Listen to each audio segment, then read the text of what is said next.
Uh, Hello everyone and welcome for today's session too. I hope you all are doing well this entire weekend. Let me add,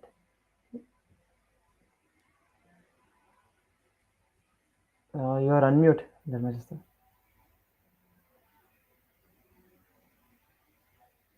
Hi everyone.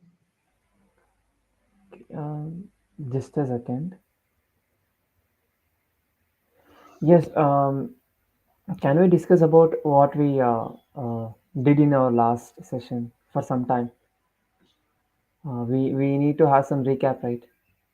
Yeah. So in last session, so now in this series we have started discussing who is a better person. I mean, is it Karna or Arjuna? So there are many categories that decide whether someone is better or not. So in this particular case, in last session, we have discussed about their skill set and their tactics in war and also the knowledge they have with respect to the astras and shastras.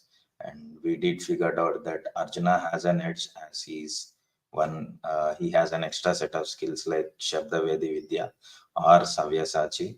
And also, though Karna has a vast knowledge of astras, Arjuna did display skill at every single time when he is at war. And we have seen many times Karna lost in front of Pandavas or even Arjuna. So, and again, we did observe that it doesn't mean Karna is a joke. So, he is a great warrior and he does have a vast or immense knowledge which is comparable to the Bhishma and Drona. But that doesn't mean he can win Arjuna on any given time, provided Arjuna is in full focus. And also, we have ruled out this fact that so Karna has curses or Karna has disadvantages because we did show them how powerful the Vijay Dhanush is compared to Gandiva and how powerful the tools uh, and the weaponry that Karna has, which is way more powerful than that of Arjuna. So yeah,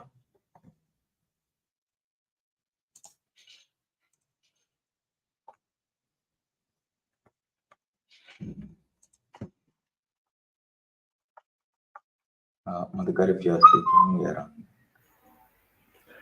Huh. So in our last session, this is all we discussed about um, Karna and Arjuna, why it is important. So why we need to discuss about them. So what is happening in the present scenario? Um, Taking inspiration from Karna, is it good or bad? Or why is that character first of all exist in Mahabharata?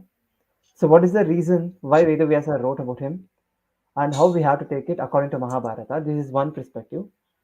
But later on, because of some political turmoils or because of some political benefits or some community benefits, changing the narrative about Karna or Arjuna to get some advantages. So how does it affect on the society? So is it right or wrong to go with that approach? So what happens if we accept Arjuna to be inferior or Karna to be superior, both morally and even in terms of skills? So the implications we already discussed in our last session, and even without curses and other things. So how Arjuna was still superior to Karna, we discussed with the proofs from the Mahabharata itself, starting from Draupadi Swayamvara, where Karna lost, and then again there was a war between Pandavas and Kauravas. There, Pandavas again won, where Karna himself gives this statement. Okay, I have lost to you. So this is a statement given by Karna himself. And then in the Virata Parva, Karna again loses twice. And then in Gandharva Yuddha, he again loses the war. So in the final battle, he again loses. So all these are all reasons, but excluding the final battle, still he lost three times. So This was our point from original Mahabharata, and also we made also statements on how he was strong. So how he being alone fought with many warriors and how he was victorious. So we discussed about that also. But most of the times, people have here, I mean, they concealed the film serial guys have concealed the other side of Mahabharata. So we wanted to show that without any bias. So this was all about our last session, and in the last session, we had a question that um, we had in our last session we had this discussion that what about the character wise, who is superior? Is it Arjuna or is it Karna? Because Karna is loyal, Karna is a very great friend. Karna is also powerful. He was doing charity, he was doing donations. He knew that he gonna lose the war. Despite of that, he was still willing to take participate in the war. So all this collectively mm, proves Karna having a great characteristic building. But still, um, there are some more realities which are hidden from the films and serials, which I want to bring in front of you. For that, I have prepared some presentations. So, as you saw the thumbnail, you would get to know that there is a statement made by Karna. Dushasana, use Draupadi however you want. She's our slave now. She's our servant now. Use however you want. So this was a statement he gave during the disrobing episode of Draupadi. So why did he give? What was the need of it? What is the actual characteristics of him on a whole? The other side of Karna. Okay, so today this will be my discussion, and I will take you through some of the presentations. So I will start my presentation. Okay, Madhukar, I have a request here. So, yeah, can we keep our points today little quick so that we can take in some audience? we So will we complete haven't that first. taken audience in our last session as well. So, Yeah, we will take. I sure, will sure. complete this quickly. So, yeah, before you share, I would have to make few points. I think when it comes to the personality of Karna, you will clearly see two things: one, Paurusha; two, inferiority complex. So, if you, yeah, let's start. Let's Madhukar do the Yeah. thing. I'll add my points in middle if whenever First, we will give I you feel a it's quick appropriate. recap. First, I will give you the quick recap of whatever we discussed in our last session. So, the topic of the discussion is Karna versus Arjuna. Who is supreme? Okay. First, a point is that the first topic under this is Karna a great archer? Okay. First of all, we will know what is if Karna is a great archer or not. Based on this topic, we discussed few of the opinions of Mahabharata. Shalya said, "You are more competent than Bhishma, Drona, Ashwatthama, and Kripa." And also, Yudhishthira's point of view is also the same. And Arjuna himself said, nobody, even Bhishma or Drona, nobody can kill him apart from Arjuna. This was a statement from Arjuna himself. It is in Mahabharata, I have given you the reference. Krishna also gives the same statement. I don't see anyone capable to war with Karna apart from Arjuna in the entire army of Yudhishthira.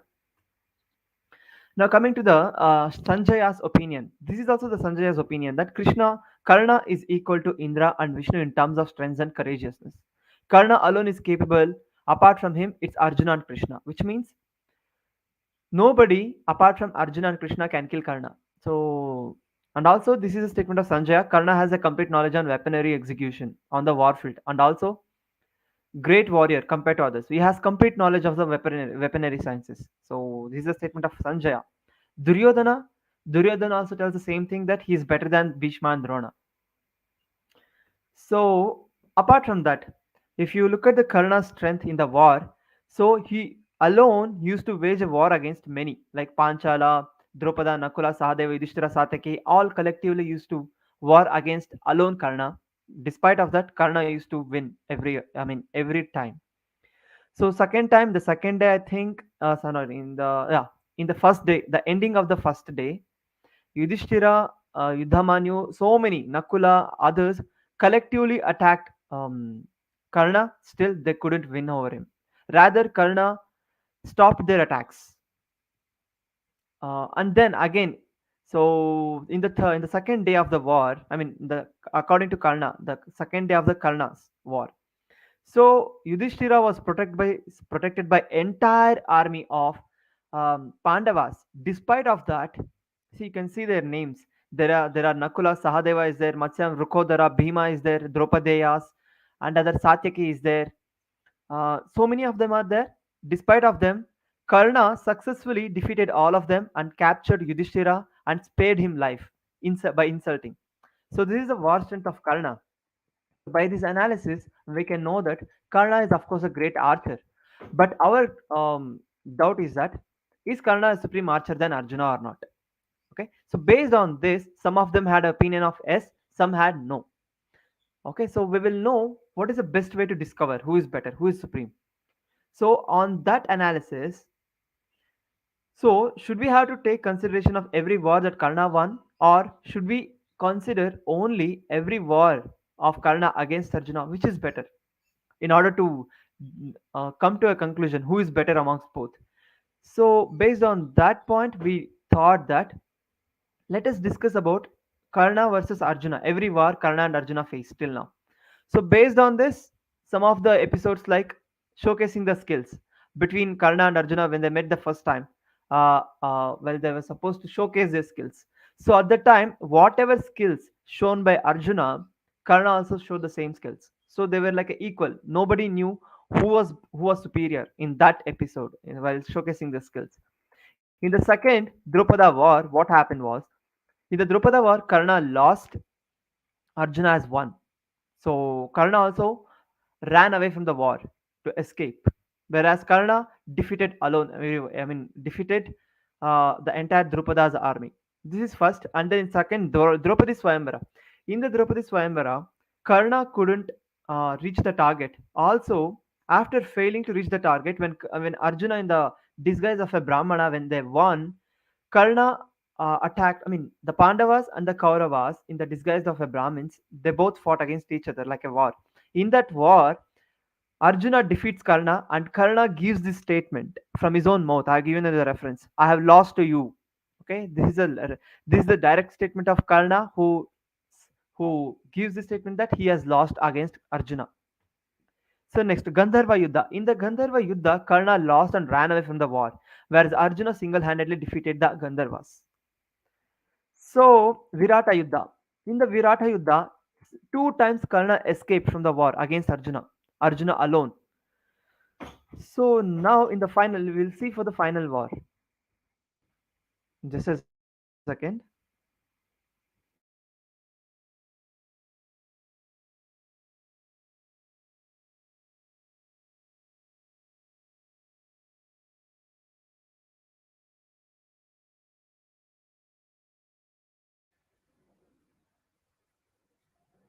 Yeah.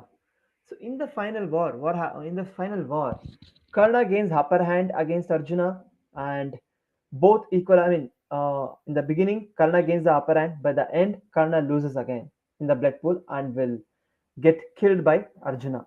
So this is the end of it. And there are some incidences where Karna's war strength as a successful warrior, like no soldiers were able to take a second arrows of Karna, and they were like a breathless body after first arrow because their heads were chopped off along with their armors. So this is how Karna used to attack their enemies, which means he's strong. So nobody were able to take his second arrow, which means everybody used to get either dead or they used to run away for his very first arrows. Okay, that is what it means. And Nakula was petrified by the skillful archery of Karna, who is more powerful than him, started to escape from the place. So this is the second reference. This is another reference that I'm giving.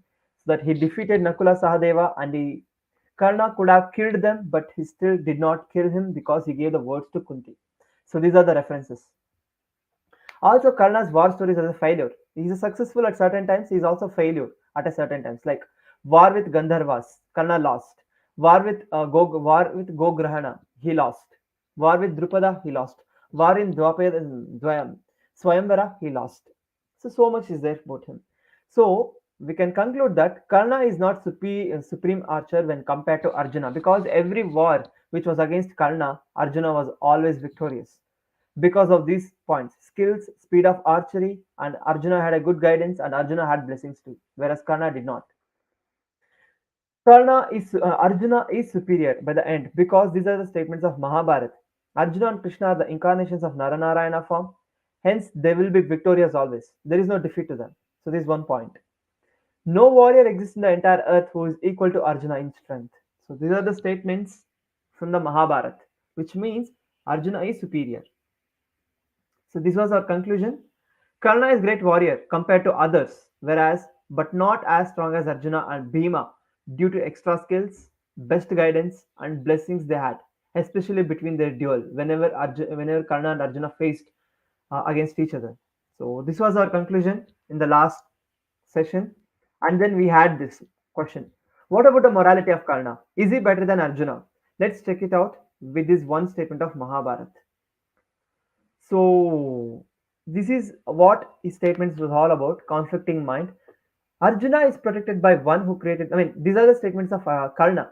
Karna said, see, Arjuna is protected by the one who created the cosmos, that is Krishna, which means he knows that Krishna is the creator of this universe and Krishna is protecting Arjuna, which means inherently nobody can kill Arjuna.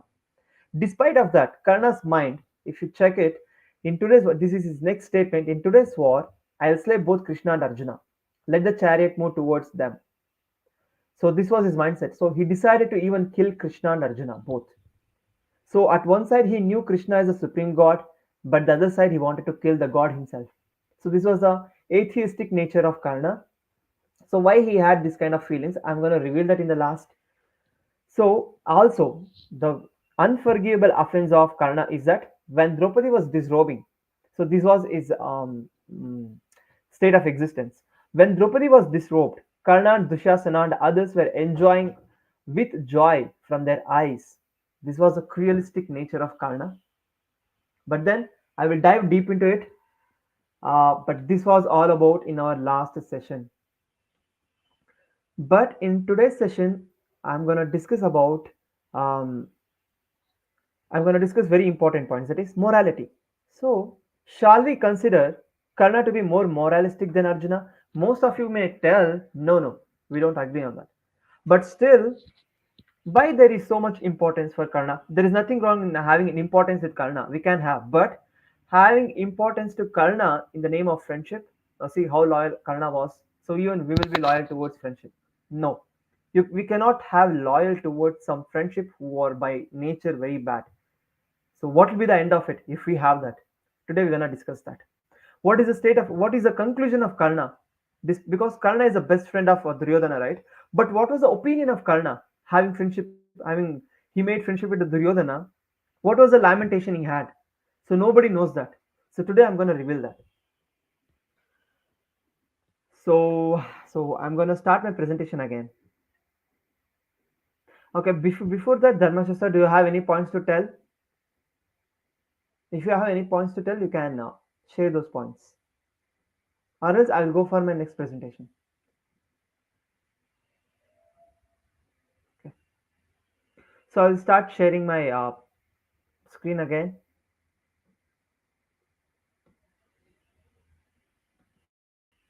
So now I'm going to discuss about how Arjuna, who is from the point of view of morality, who is better. So from today, from now, in today's session, this is what I'm going to discuss.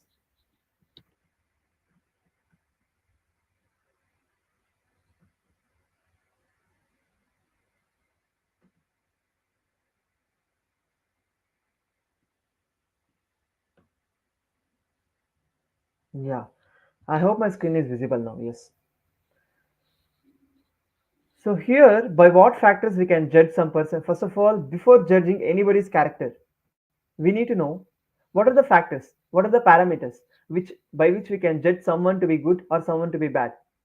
Without knowing that, judging some person to be good or bad is not at all a right approach. So first of all, we will know what are the factors.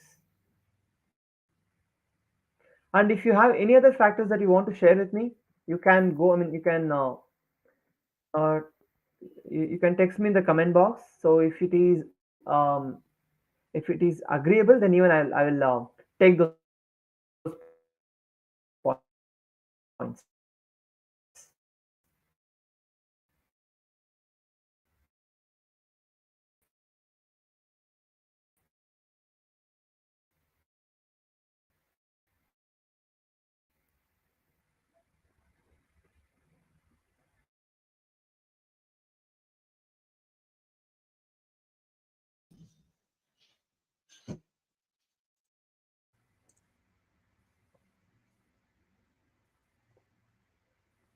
Okay, Dharmeshwar, sir, do you have any points to share?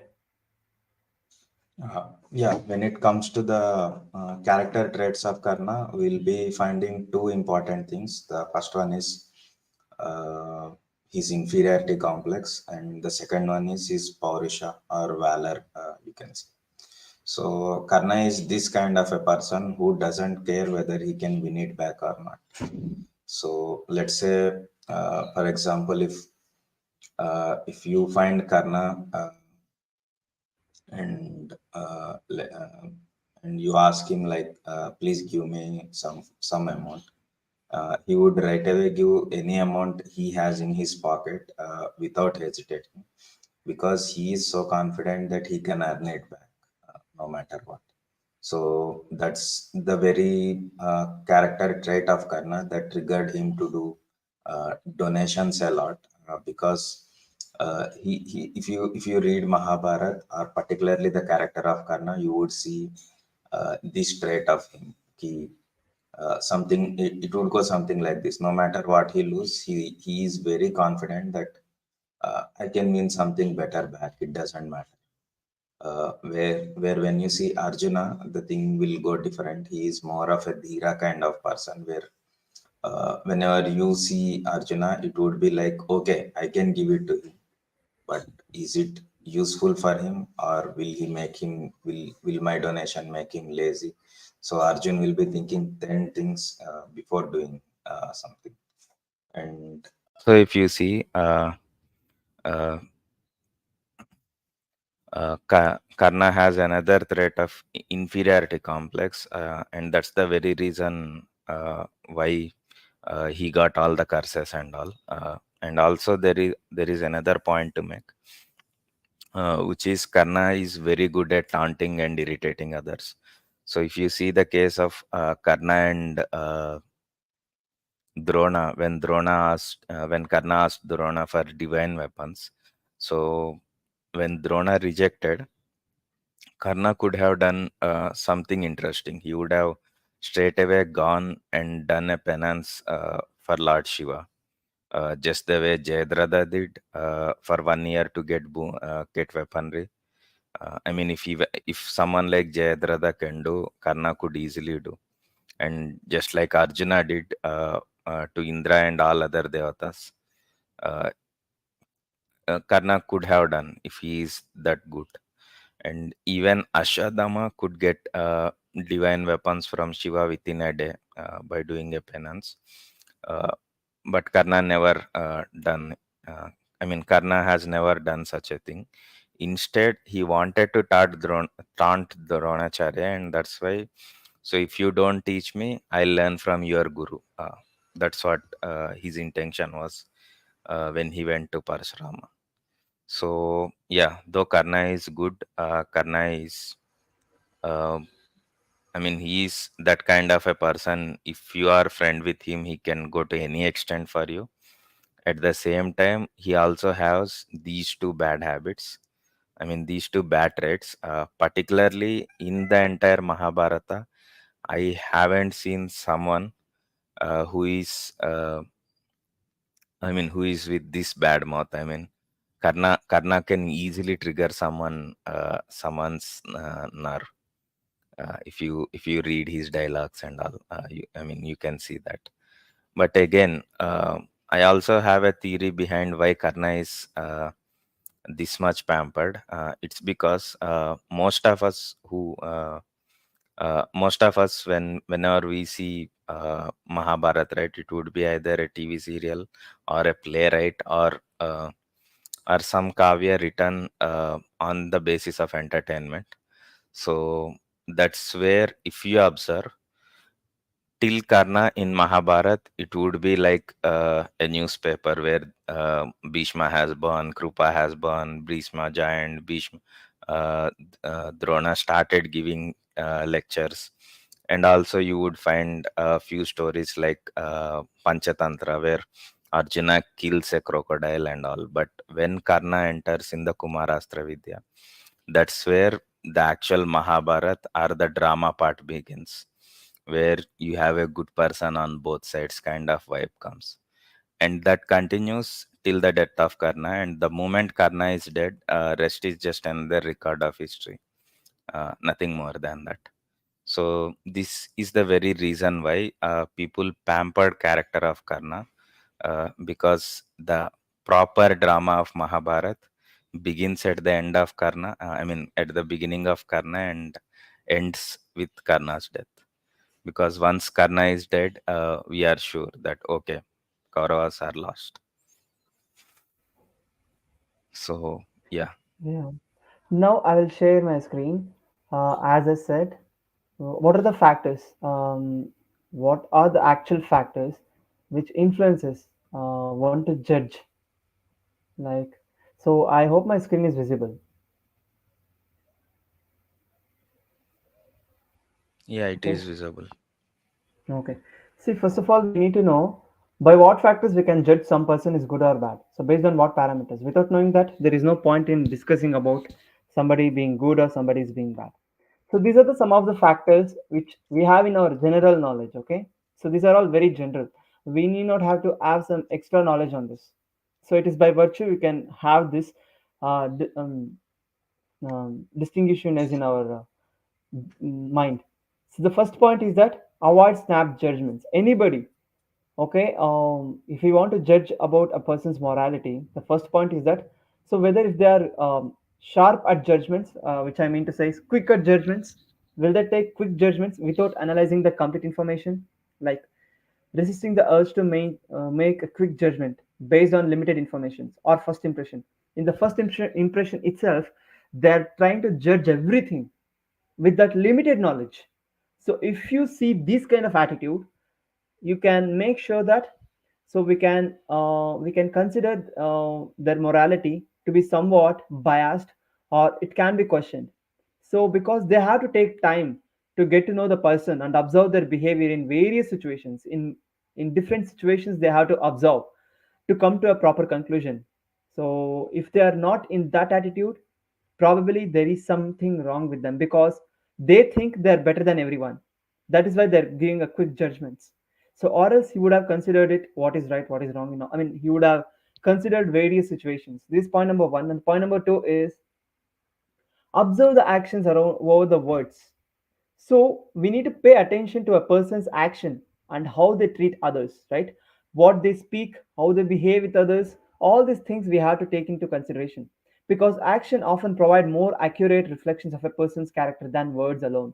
So what are their words? What are their actions? If they are going in line with it or if they're going against it. They tell one thing, they behave another way. So these kind of persons, there is, I mean, we can question on their integrity. A person who has having no integrity can never be, I mean, we cannot trust them on their morality. We can question them again. But this is the second point. So third is that considering their intent versus impact. Okay. Consider not only what a person intends to do, but also the actual impact of their actions on others. See, this is the most important point. We have some intentions with us and that intentions how it impacts the society plays a major role. Suppose if I am following some hero, some artist who drinks or who does all sorts of bad things, and if I follow him, then I will be also have to follow his actions too because I will get influenced by him. So it will impact me. The influence which I have because of him on me, which will also inevitably impact me to behave in their ways. I will imitate in their ways. So that is not good for the society.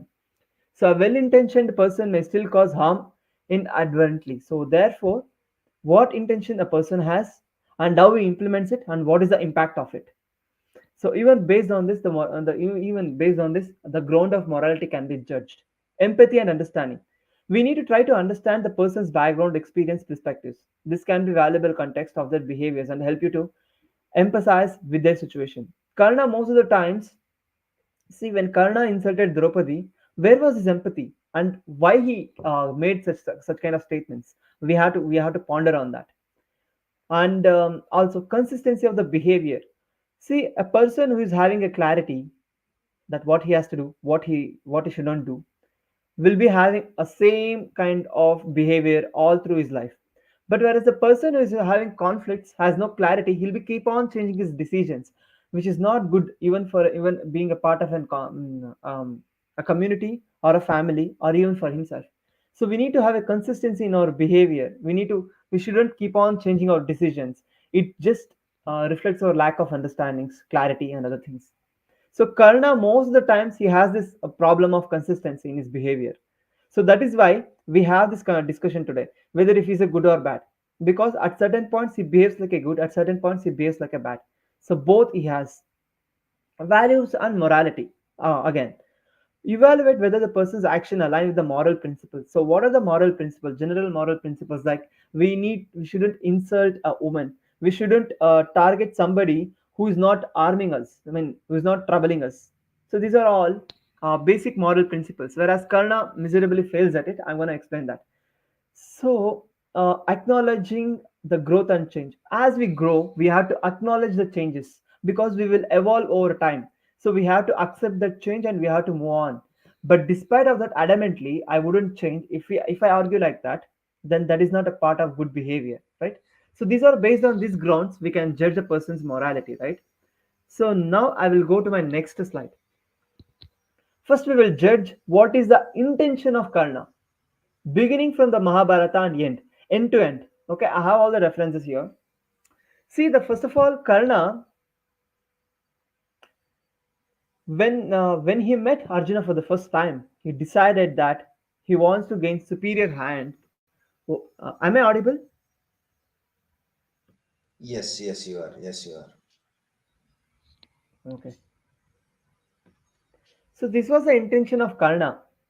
Uh, Karna, he desired to wage a war against Arjuna in duel. When they met for the first time I mean, they were supposed to showcase their skills, right? At the time they met, so the time this was the statement given by Karna that he had the desire to wage a war against Arjuna without a reason. There was no reason. Arjuna never harmed Karna. Never he never attacked Karna. Nothing. Arjuna had got nothing to do with the Karna, whereas the Karna who got a desire to wage a war against Arjuna. So this was the very first time. So where did he got that result? Where did he got that desire? Nobody knows. So the cause of your device reveals your intentions, right? Whatever your desires are, the cause of it will actually reveals your intention. Whereas why Karna wanted to war against Arjuna, it is because of jealousy that Arjuna is better than him. Karna himself at certain points tells Arjuna he is superior to him. Because of that, he was jealous against him because we know, right? If somebody is better than us, we get jealous, right? The same thing with the Karna. So he had that jealousy against Arjuna. That is the reason why, without a reason, he had a um, desire to wage a war against Arjuna.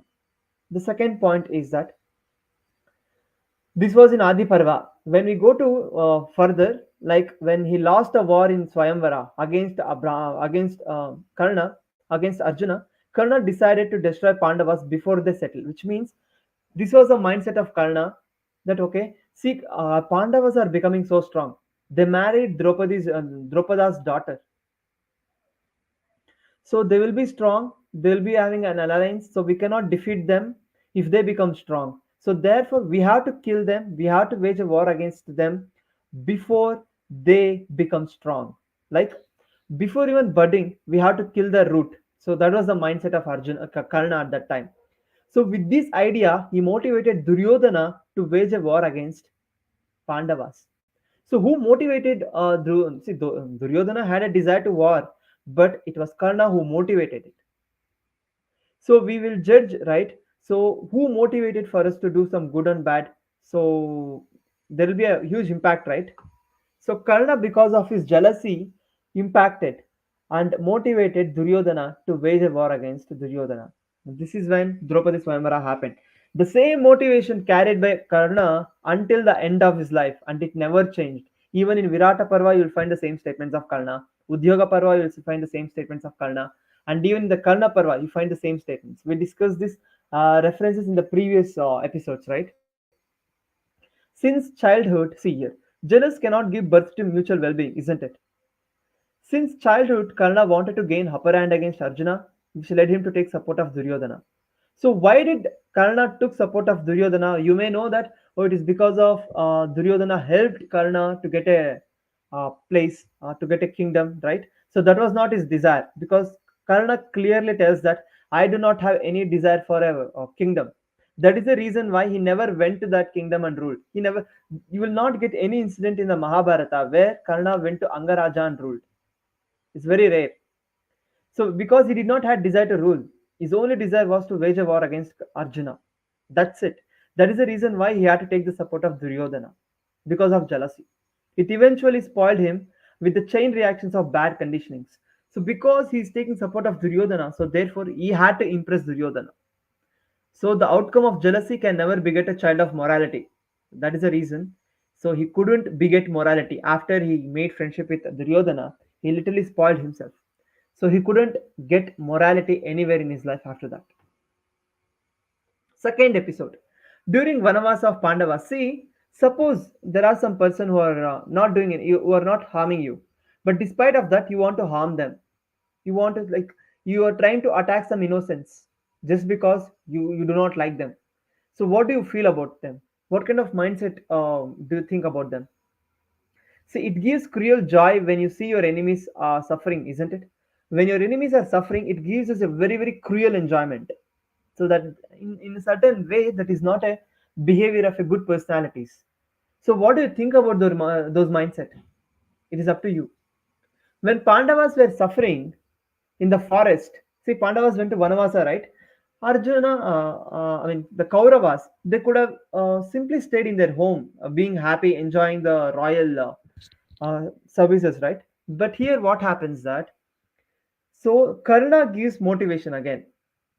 Like once Maitreya Rishi goes to Kaurava kingdom and explains how Pandavas are getting suffering in the forest life. So now, is listening to that, Karna felt enjoy. I mean, he felt joy, and then he thought. He gave the statements. I was thinking over entire night and came up with a good ideas how to provoke them, how to torture them further. This was how Karna's mindset was. So, is there anything more happiness? I mean, these are statements of Karna. Is there anything more happiness apart from seeing Draupadi eating and cooking forest foods and Pandavas in a fever dress? So he's happy at their sufferings. This is not a person who is very empathetic by nature will not have these kind of evil enjoyments. So this was how then Karna was the one who motivated them again to provoke them to provoke Pandavas. Karna was the one who motivated again. Next, so this was his bad behavior till now because there are a lot of things to get into each and every dialogue. It will take big time. So therefore, I will end it here. I mean, I will cut short towards Karna's good behaviors too. So when Karna met Krishna, we know that Krishna is the supreme god. When he met with Krishna, Krishna's advice to Karna was Pandavas have left. I mean, this was the statements of Karna. So after meeting Krishna, Pandavas have left Dharma and have desiring to war. So this is a statement made by Karna in Udyoga Parva when he did not had connection or when he did not had Krishna with him. After having Krishna with him, this is his statement. Pandavas are dharmikas. They are dharmikas. Even if you give me the entire nation, I will hand over it to Duryodhana. So this was the statements of Karna. So here Karna changed a bit after Krishna associating with him, after Krishna advised him, he changed a little bit because earlier he was in association with Duryodhana. That is how he reacted with a bad nature when he was Advised by Krishna, he reacted in a good way. So Karna actually changes his nature based on whomever he associates with. If he is associating with Arjuna, if he is associating with Krishna, he behaves good. If he is associating with Duryodhana, he behaves bad. So here there was a problem with Karna. You know truth, yet you choose wrong willingly. He knew truth. He realized what is truth, but still he chose wrong only. Why? What is this mindset called? It is because when you go too deep in wrong deeds for a long time, which means Karna had friendship with Duryodhana for a very, very long time. So it became difficult for him to come out of it due to circumstances, the situations, and the words of promises they gave in their life, and the obligations of the relationships they had. Right? These are all the reasons Karna couldn't take the advice of Krishna. So, what is the lesson that we can? This is one of the greatest lesson. Why this lesson is not learned from his life? This is one of the best lessons that we can learn. Once you associate with bad, you eventually have to turn to bad. I mean, you cannot give it up in the middle. Now, after meeting with Krishna, Karna felt in dilemma. So these are the statements of Karna. You know this very famous statement. Yatho dharmas tatho jayaha. This was the statement given by Karna. So you would be shocked to know that these are the statements of Karna. You will see me dying in the hands of Arjuna, dear Krishna. So I will die. So this is the statements of Karna. He will die. He realized that he's gonna die. It is destined that Kauravas are deemed to lose and Pandavas to win. So he knew what was the future. It is because where there is dharma, there is victory, and you are the dharma. So this is the statements of Karna after realizing all the errors he did in his life. And he said one more statement: "Our next meeting is only in heaven," which means with Karna and Krishna, they're gonna meet in the heaven. So these are the statements of Karna. Why is it so?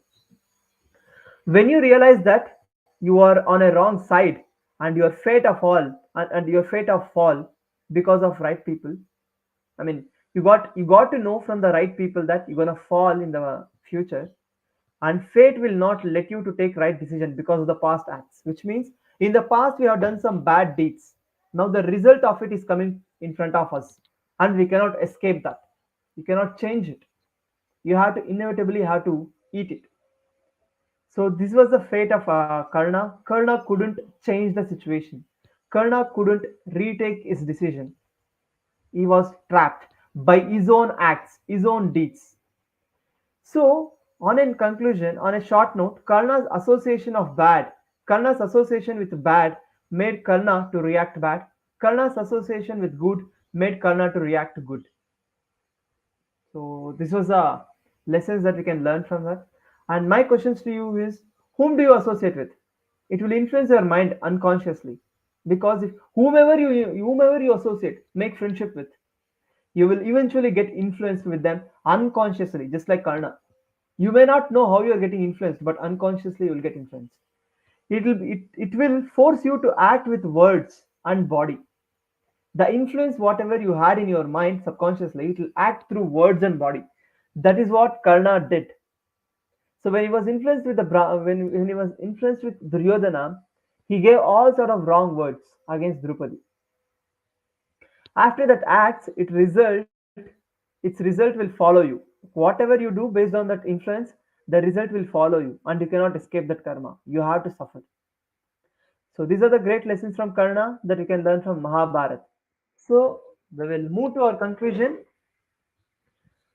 Karna, Karna was good when he had good association, and was bad when he had a bad association. But he chose bad over good. That was his fate. So whereas Arjuna was always associated and influenced from good time to time. So it is from Krishna and it is from various rishis and devatas. He chose good over bad always. This was the greatest difference between Karna and Arjuna. Arjuna, why he was successful? It is because he associated with good always. With Krishna, he used to take suggestions time to time. Whereas Karna, he used to take suggestions from Shakuni, Duryodhana, sometimes his own mind. Moving to the next point. Karna had qualities like charity giving and following rituals, everything. He used to do Gayatri Japa and everything. but was in futile. All went into futile because bad friends. Whereas Arjuna too had the quality as he helped everyone, whoever in trouble. For example, in some cases like when Brahmana came in the night to protect his cows, Arjuna, despite of his vows, he broke his vow and he went to save him. He took many risks to save common people. And he also gave a lot of charity to different people, like even in the Mahabharata. So, but he did all with a responsibility of dharma without any expectations. So, this was how Arjuna still had the same qualities that Karna had, like charity and other things. But extra Karna Arjuna had was he was doing that out of responsibility. Karna was jealous of Arjuna's superiority, hence he was hankering for war against him without a reason and since beginning. Whereas Arjuna wasn't jealous of anyone. So this was one of the good characters where this is one of the good point we can take why Arjuna is better in moral conduct compared to Karna. Being jealousy means you are inferior. That's why you will become jealousy. So that is the reason. That's how Karna was feeling. He had inferiority complex. Karna was one who motivated for Mahabharata war. Most of them think that Mahabharata war happened because of Duryodhana. No, Duryodhana was scared. It was only because Karna motivated. That's how Duryodhana decided. Okay, so next. Karna also insulted Draupadi with abusive words, whereas Arjuna never insulted Karna's wife in retaliation. So this is a respect given by Arjuna to the women, whereas Karna he failed. Hence, Arjuna is superior over Karna with respect to morality, as at any cost we can never put trust in a man who is confused and conflicting in his mindset. Karna had a conflicting mindset. Like earlier, he was good and again he became bad. He keeps on getting influenced with many people. So he has no clarity for himself. So that is the reason why Karna had to face a miserable death. Whereas, but Karna peaks his bad behaviors during the time of Draupadi's disrobing episode. He just not motivated to war against Pandavas, but to misuse Draupadi's chastity too. So there are some statements which he gave, which are I mean, it is unacceptable statements that he has given. Like some of the statements he gave is that, so just like which I showed in my thumbnail, so that statement, Dushasana, use Draupadi however you want because she's our slave now. She also can marry any one of our Kauravas because anyhow Pandavas have no competent to save her. These are all the statements given by Karna, which makes him to be less in moral grounds. So this was about Karna's moral conduct, and I've completed my presentations. And if you have any other doubts or anything, so if you want to ask questions, if you want to join the panel and ask some of the questions, you are welcome.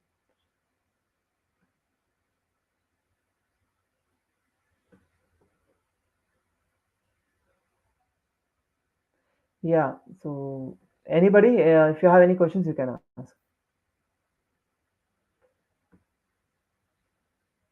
You are mute. Vamshi. I want to know Arjuna morality about. Yeah, there is an, yeah, this is Yeah. what I was about to point. Okay. So do you want to give an answer to this,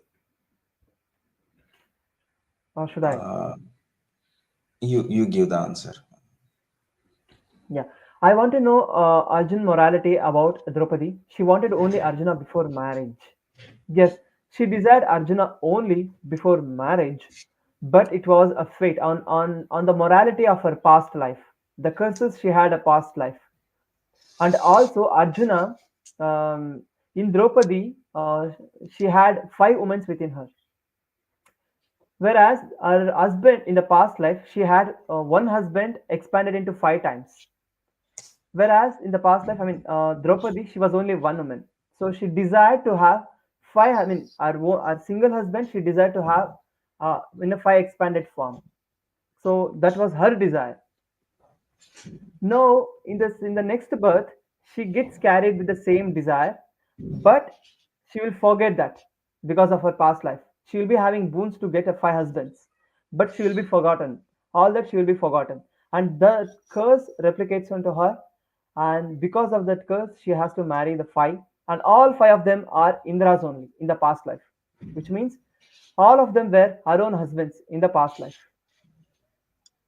So on that morality ground, there is nothing wrong here because all five of them were her husbands in the past life.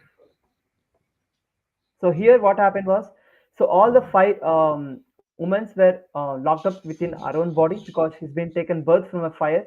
So she had five women within her, and her five husbands were expanded differently. So that is an exclusive scenario of Draupadi. And my take on this would be I would like to refuse to answer this question because if at all you ask a question something like this, it would be something like this. What is Subhadra's morality when Arjun married Subhadra and Draupadi? Or what is Dhritarashtra's morality when he have 300 wives? Or what is uh, what is Bhima's morality when he already have Hidimba and married Draupadi and others? So this particular issue is not what it looks like. We need to have a better picture of it, and probably would be discussing about it extensively in detail in later sessions. But again, thanks, Vamsi. This is a valid question because even Karna would point out something similar before he utters those idiotic words. Yeah. And I just saw one more question. I don't know where it went. Yeah, about Arjuna and Babruahana. Babruahana, I think he's son of Ulupi, where Chitrangada, we Chitrangada. He's a son of Chitrangada, Chitrangada. and we would be getting this in Ashwamedha Parva. Yeah. Here, one statement which he said there is no warrior equivalent to Arjuna, right? Yes, that is true because why it is so? Because Arjuna is the incarnation of Nara, to which there is no equivalent to him. So if at all, if there is any warrior equivalent to him, it is his own son, that is Babruvahana. So they both of them are equal. But here Arjuna had to lose because at that time he had his prarabdha to reach because of his past. Because he killed some of the warriors. He had to reap his karma. So that is the reason why he lost. It is not that because of he did not had I mean he did not had skills. It is because of the curse he had. I mean it is because of the past karma he had. Just like Karna, he had curses, right? Because of that curses he had failed. Because of the situations he had failed. Similarly, here Arjuna had to fail because of those scenarios. So because Babruvahana born with the same powers as equivalent to Krishna, Arjuna. So both of them they are equal. But Arjuna had to lose because of the past deeds. So it is like this. When two persons who are having equal power, when they face off against each other, at that time who has most good deeds, punya phala, or the pious deeds, so they will gain the upper hand. So that's how things will go on. Whereas at that time Arjuna had lost that punya phala, whereas Babruvana had. So that made Arjuna to lose the war against Babruvana. The same incident happens even after Kali Yuga, when some Abhiras and Mlechas attacks Arjuna, he cannot win over them. So it is because of the same thing again.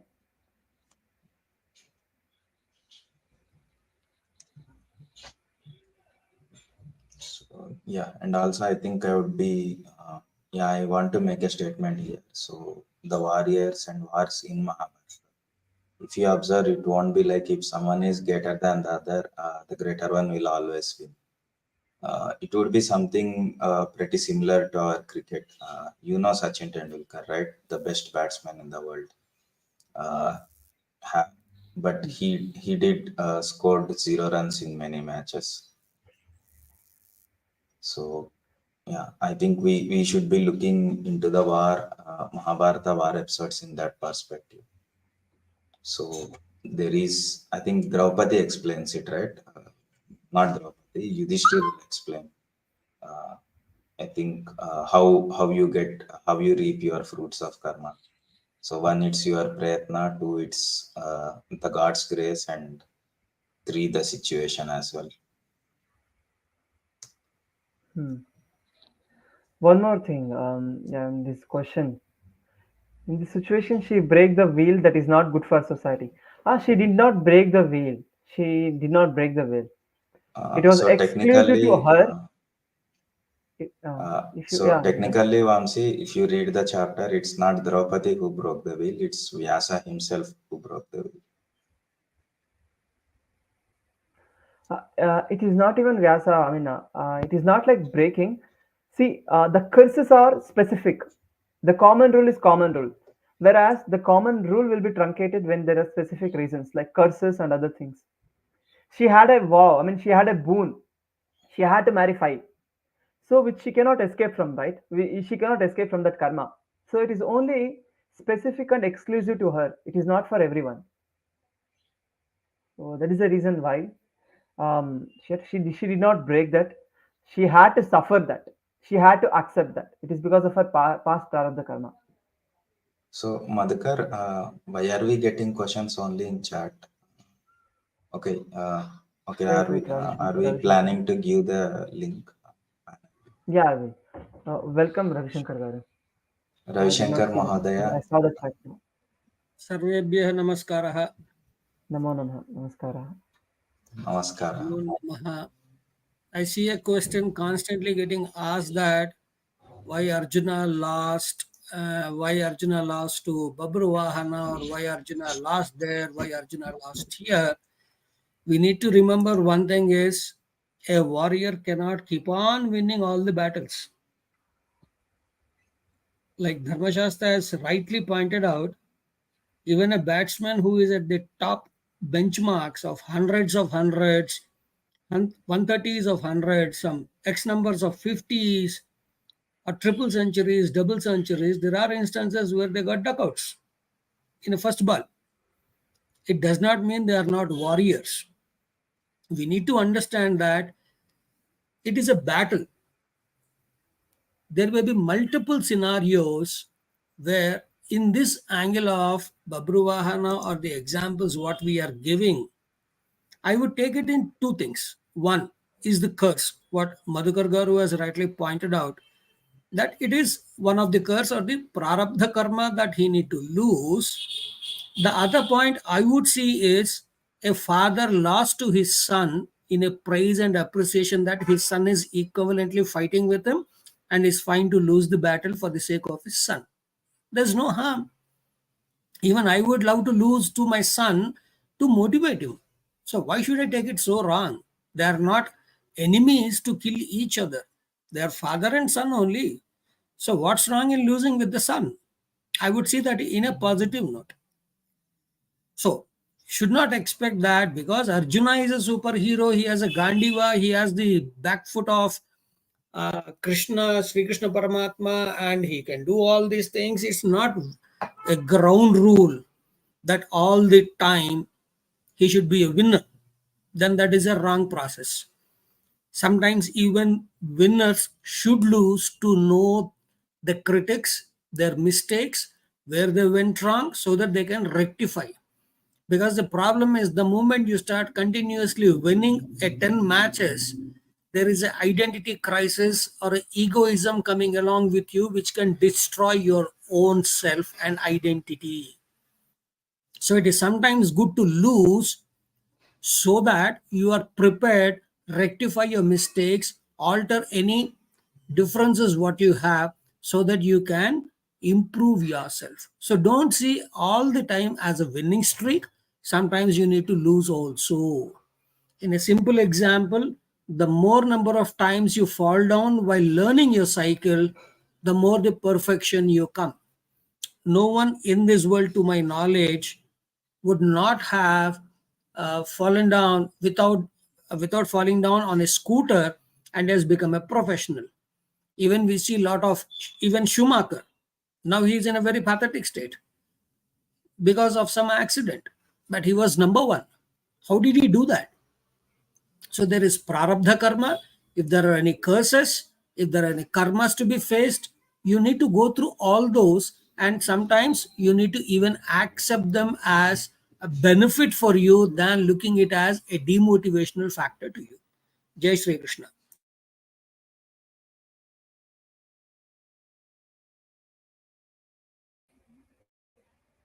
Okay, any other questions? Do you?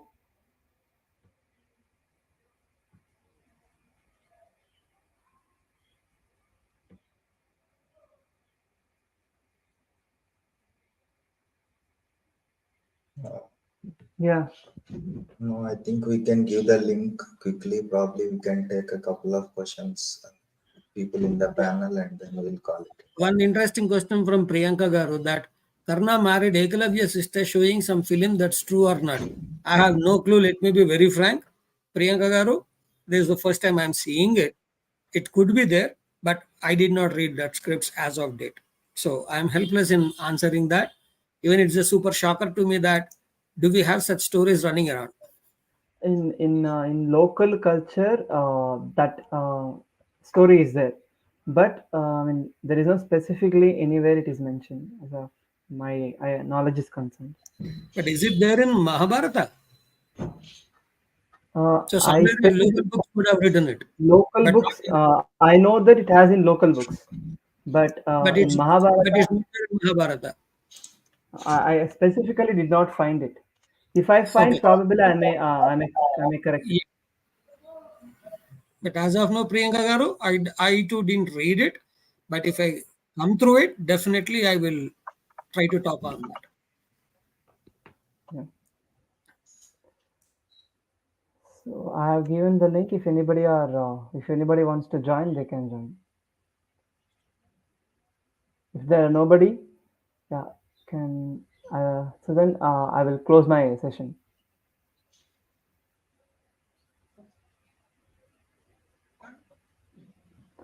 Fine, I think nobody is there because at that time there was some Malya Banerjee. I think he's not there now. So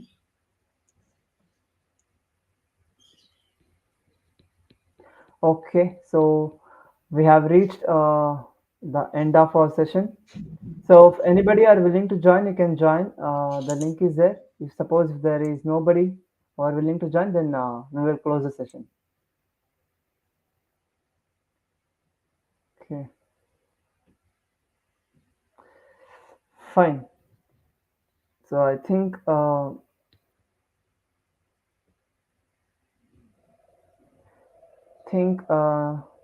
no questions.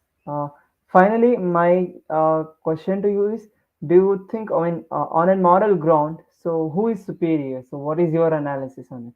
So you can text that in comment box and chat if you want. So then have a, I mean, then of course.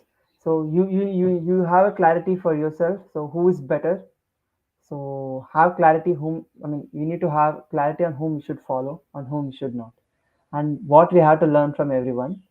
So if you have this clarity, I think we can take some good insights of Mahabharata and lead our life successfully. And thank you everyone for attending this today's session. And everybody, please take care. Bye bye. Hare Krishna. Jai Shri Ram. Jai Shri Ram.